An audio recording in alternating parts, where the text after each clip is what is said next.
ঢাকা বিশ্ববিদ্যালয়ের শিক্ষার্থীরা সম্পূর্ণ পরিকল্পিতভাবে তারা ঢাকা কলেজের শিক্ষার্থীদের উপরে অস্ত্র শস্ত্র নিয়ে লাঠি সোটা নিয়ে তারা হামলা চালিয়েছে। ঢাকা বিশ্ববিদ্যালয় কর্তৃপক্ষকে অবিলম্বে ক্ষমা প্রার্থনা করতে হবে। গতকালকে সাত কলেজের শিক্ষার্থীরা একটা দাবি নিয়ে, শান্তিপূর্ণ দাবি নিয়ে গণতন্ত্র মুক্তিযুদ্ধের দিকে যায়। এরপরে সেখানে তারা শান্তিপূর্ণভাবে অবস্থান করে। ঢাকা কলেজ সহ সাত কলেজের একজন শিক্ষার্থীও গণতন্ত্র মুক্তি ত্বরণ পার হয় নাই। কিন্তু ঢাকা বিশ্ববিদ্যালয়ের শিক্ষার্থীরা সম্পূর্ণ পরিকল্পিতভাবে তারা ঢাকা কলেজের শিক্ষার্থীদের উপরে অস্ত্র শস্ত্র নিয়ে লাঠি সোটা নিয়ে তারা হামলা চালিয়েছে। আমাদের এখনো 5টি দাবি বাকি আছে।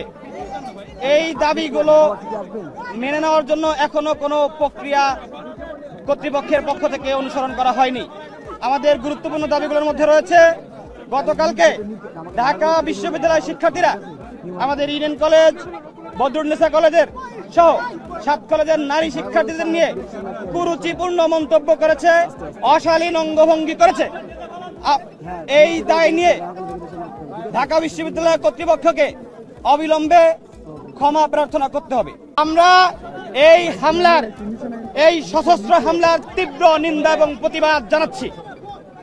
আপনারা আজকে সকালে দেখেছেন, এরই পরিপ্রেক্ষিতে এই বিষয়টার একটা শান্তিপূর্ণ সমাধানের লক্ষ্যে আমরা সকালবেলা একটা সংবাদ সম্মেলন করেছিলাম।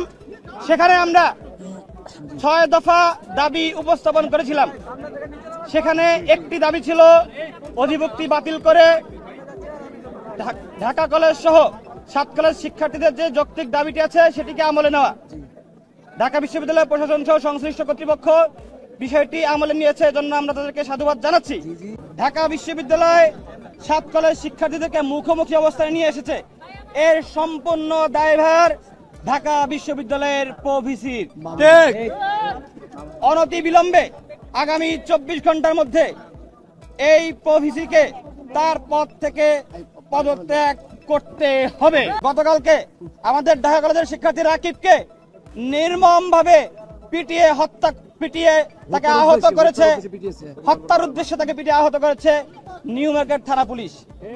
এই হামলার সাথে যারা জড়িত, দায়িত্বরত থানার ওসি, এসি সহ এই হামলার সাথে যারা জড়িত আছে তাদেরকে আগামী 24 ঘন্টার মধ্যে প্রত্যাহার করে বিভাগীয় ব্যবস্থা নিতে হবে। ঢাকা বিশ্ববিদ্যালয় প্রশাসন যদি প্রভিসির বিরুদ্ধে আমাদের দাবি মেনে না নেয় এবং তারা যদি আমাদের সাথে ঢাকা কলেজের শিক্ষার্থীদের কাছে ক্ষমা প্রার্থনা না করে, তাহলে ঢাকা কলেজ সহ সাত কলেজের সামনে থেকে অনির্দিষ্টকালের জন্য ঢাকা বিশ্ববিদ্যালয়ের বাস সহ কোনো যানবাহন চলবে না।